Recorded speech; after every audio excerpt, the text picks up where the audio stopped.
నుంచి నగలు తయారు చేయాలంటే బంగారాచారి స్వర్ణకారుడు కావాలి. మన గొర్రెలు మేపాలంటే మనకు కురబ కమ్యూనిటీ కావాలి. వేటాడేదానికి వాల్మీకులు కావాలి. కాబట్టి మనకు నూనె కావాలంటే గాండ కురుస్తులు ఆ రోజు నూనె ఆడేవాళ్ళు. సో గ్రామాల్లో ఒక బట్టలు కావాలంటే పద్మశాలి బట్టలు తయారు చేసేవాళ్ళు. వీళ్ళు సమాజంలో అత్యంత కీలకమైన వాళ్ళు. అటువంటి వాళ్ళే ఈరోజు కుప్పం నియోజకవర్గంలో 70% జనాభా బీసీలు ఉన్న వాళ్ళే ఉన్నారు. ఇక్కడ బీసీలో 130-140 కులాలు ఉన్నాయి. మన ఊర్లో కూడా ఎన్నో క్యాస్ట్లు ఉంటారు బీసీలో. అదే మరి వన్యకుల క్షత్రియులు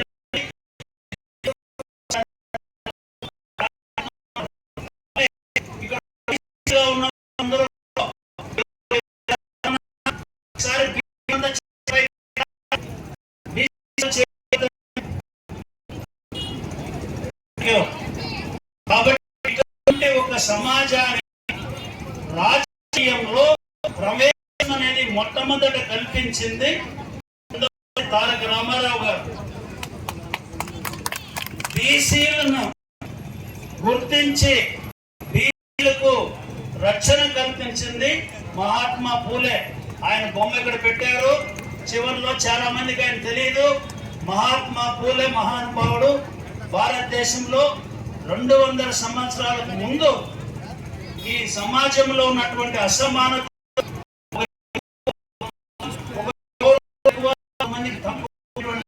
పరిస్థితులు బీసీలకు ఎస్సీ ఎస్టీలకు అంతా కూడా గౌరవం కల్పించింది మహాత్మా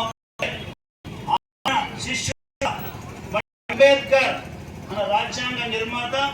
ఆయన స్వతంత్రం వచ్చిన తర్వాత ఎస్సీ బీసీలకు రాజ్యాంగ ఎటువంటి రక్షణ ఇవ్వాలని చెప్పి మన మహాత్మా మన బిఆర్ అంబేద్కర్ చేసినటువంటి సిద్ధాంతాన్ని అమలు చేసింది నందమూరి తారక రామారావు గారు. ఈ వేదిక మీద ఈరోజు ఆ ముగ్గురు యొక్క పటాలు పెట్టి పూజ చేసి ఈ కార్యక్రమం స్టార్ట్ చేశాం.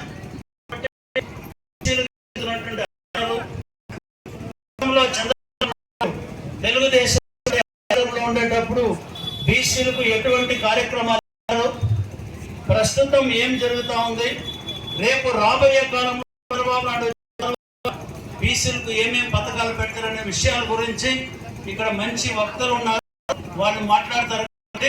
మీ గంట సేపు దయచేసి ఈ ప్రోగ్రాం యొక్క ముఖ్యమంటే ఉద్దేశం మీరు ఇవన్నీ అవగతం చేసుకొని ప్రజల్లో దీన్ని అన్ని చెప్పాలి.